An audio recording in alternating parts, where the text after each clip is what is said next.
මං ඉස්සරහා තියෙනවා කේතු ප්ලාස්කුවක තියලා දම්පාට මේ තියෙන පොටෑසියම් පර්මැංගනේට් ද්‍රාවණයක් ඩ්‍රෝ වලට නිශ්චිත හැඩයක් නෑ. එයා දාන භාජනයේ හැඩය ගන්නවා. ඒක තමයි අපේ විෂය කරුණ.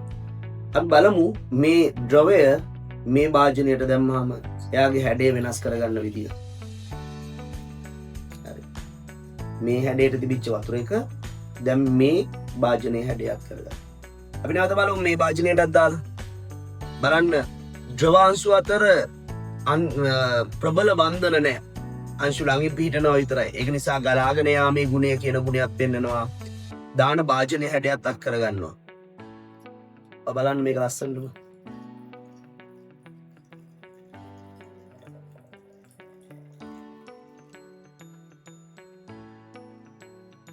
ද්‍රවයට නිශ්චිත හැඩයක් නැහැ. දාන භාජනයේ හැඩය ගන්නවා.